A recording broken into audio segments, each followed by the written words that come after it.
All right. Good. Hello. I was gonna say good morning, but I don't know what time you're gonna watch this. So good day. I want to start, in case you don't watch the whole video, with just kind of a thought about. I think that the next couple chapters are a lot about what is right. If you read this well, I think you will see again and again and again and again and again the idea of what is right keeps coming up. And so I think that one of the points that Mark Twain, although these chapters don't feel like some of the most important ones, I think they kind of really matter. The idea of who we are listening to or how we are deciding what is right and what is wrong and what it is that's dictating our actions. So, if all you get from these chapters is that idea, I think you'll be in a good place. If you read them well, you know that there's a lot of unnecessary nonsense that happens in chapters 37, 38, 39. Basically, those chapters don't need to exist, right? All sorts of things happen.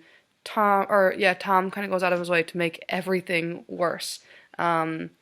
From, putting nonsense in Jim's room, shed, to like stealing things, to making other people think they're crazy. There's a lot of stuff that goes on in there. He even has other people apologizing. He has Uncle Silas so confused that he's like apologizing for things he didn't do, all because Tom and Huck are doing this weird stuff. The first thing I want to point out is on the bottom-ish of page 253. They have, already done a whole bunch of their terrible nonsense, and Silas and Sally are getting really confused. And this is the part where the spoon shows up in Uncle Silas's pocket, which of course Tom and Huck put there because they thought that they wanted to use him to transport things. And Tom says this at the bottom of 253. Well, it ain't no use to send things by him no more. He ain't reliable. Then he says, but he done us a good turn with the spoon anyway without knowing it, and so we'll go and do him one without him knowing it, stop up his rat holes. And so then they spend over an hour in the basement, like stopping up literal like rat hole, like rats were getting into the basement, and so they like are doing this gross and probably like creepy job because they want to do something nice for someone who accidentally did something nice for them. So like there's this weird morality that Tom has that I think matters, right? They talk about how the uncle is like a nice man, and they try to do a nice thing for him because they did a nice thing for him, even though, again, like, Tom doesn't really seem to feel that way about Jim, but, that's what racism does to you.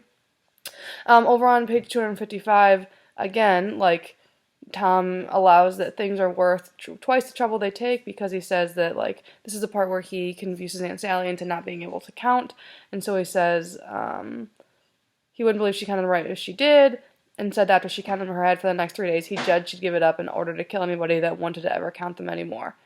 So right after they do this kind of nice thing, they're back to like tricking people into thinking they don't even know how to count, which is like probably for sure messing with the aunt's head. Tom is just like using people again. It's just this bizarre back and forth of he's trying to do what he thinks is right, he's trying to do the escape the right way, and he ends up hurting a lot of people as he does that, which I think that idea matters. Again, they're lying to themselves on the top of page 256 about how long it took to make that rope ladder. We let on it took 9 months to make it. It didn't actually, but they're like lying to themselves because, again, that's Tom's idea of what's right. You have to do this the romantic, the hard, the crazy way. It should take 9 months to create a rope ladder, and so they tell themselves that it did because that's quote-unquote right. Fascinating. Over to page 238, there starts to be more tension between Tom and Jim, because Jim is a prisoner. Jim is hurting. He's, his prison is slowly getting worse and filled with spiders and rats and stones and all sorts of nonsense, but over and over and over in the next 2 chapters, Tom will say things like he's got to. He has to have it. Tom has to have this escape be just right. And so the escape is about Tom, not about Jim. Because Tom's trying to do it the right way. That's the fascinating part is Tom's super racist, of course, but also he's not trying to do a bad thing. He's trying to do what he thinks is right, which is do this escape the very romantic, very obnoxious, the way that he's read about it in the books. So I think the question that Twain is trying to get us to ask again is, how do you know what's right? Right? What voices are you listening to? What is dictating the way that you are doing things? And I think that sometimes we should stop and say, oh, my idea of right is actually hurting someone. I wonder what I'm supposed to think about there. I think these are actually pretty powerful chapters if we stop and think about them well. Because over and over and over, Tom says, we gotta do this right, we gotta do this right, we gotta do this right. But he's not thinking about what right is. Again, we'll go through a whole bunch of things. Tom doesn't really understand everything he's asking.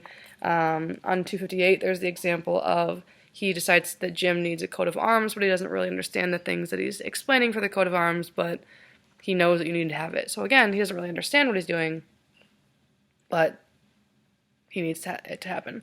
On 259 and 260 are two of the parts that make me the part that makes me the most mad, because they go to get that giant stone, they can't get it. They literally go and free Jim. I want to make sure that we cut that. They go free Jim. They take him outside to the stone. He carries it back into his prison, and then he's a prisoner again. Like, he is literally outside and free, but because he trusts Huck and Huck trusts Jim, he goes willingly back into the prison with this stone that's going to make his life worse. I think you get it. I'm grumpy at that part. But, like, again, Tom's trying to do what's right. Huck's not questioning Tom. Jim's not questioning Huck. And so we have Jim back in this prison. And then again, the tension between Tom and Jim. About halfway down to 60, Tom wants to put spiders in there. And Jim says, "But bless you, honey, I don't want none." So again, the way that Jim speaks to Tom and treats him rather than the opposite way. And also, like, Tom doesn't listen. He's like, "Jim, you need spiders, so I'm going to get you spiders." And then over on page 261, Tom calls Jim foolish because he doesn't want snakes in his prison. And he says, like, "Don't you want glory?" And a little above halfway on 261, Jim says, "Why, Master Tom, I don't want such glory. Yada, yada, yada. I don't want such doings." He's talking about, like, I don't want snakes. And Tom's like, "You don't understand. This is all about glory." Right? That's why we do things, is for glory. And Jim's like, "No, I just want to be free, and I don't want to sleep with snakes and spiders and rats." But then again, on the bottom 261, Tom says, "Well, it's always trouble when it's done right." So again, everything that Tom does over and over and over in these chapters, we see that he's trying to do the right thing. On 262, I think is a very important moment, about 75% of the way down the page. "Yes, they will, I reckon, Master Tom, but what kind of time is Jim having? Blessed if I can see the point." So Tom doesn't stop and really slow down and explain well to Jim what's going on, and Jim kind of says, like, "Hey, I know you think this is right, like all these snakes and rats and rocks and terrible things, but have you thought about the fact that I'm a person? That I'm going to have to be living with this stuff?" And of course, Tom hasn't, because his idea of right is so big and so abstract. I think this is why he needs someone like Jim or Huck, and Huck needs to speak up, because Huck sees the, like, nitty-gritty, right? I think that in Tom right now, Mark Twain is trying to help us think about the times that we think of right as an abstract, right? An idea that is not really attached to a person or a specific. And Jim is saying, like, no, I'm a human. And I think that's something that's true even today, right? Like, when your idea of right and wrong can be so abstract, it's hard sometimes to live those things out. So more of these things happen. Tom starts telling Jim he needs to be more grateful for the way that he's a part of this really beautiful escape, and it makes me so mad. Jim starts chafing against this idea of Tom's throughout chapter 39. He starts to be like, "I don't ever want to be a prisoner again," which is kind of funny because you shouldn't in the first place, but also, like, this is terrible. Tom Tom again makes things even harder, where he is going to start writing anonymous letters to tell people that somebody's going to try to break Jim out, because this whole thing is about, like, making it harder than it has to be. Even on 267, about a quarter of the way down, he says, "If we don't give them notice, there won't be nobody nor nothing to interfere with us, and so all our hard work and trouble to this escape will go off perfectly flat and won't amount to nothing." So again, we need to tell them so that they create an obstacle, because if there are no obstacles, then it's not right. Tom is unflinching in his idea of right or wrong. And again, on 267, I think this is a great one. "That ain't got nothing to do with it. The thing for us is to just do our duty and not worry about whether anybody sees us or not. Ain't you got no principle at all." So again, you see Tom, like, is very strict in his right and his wrong.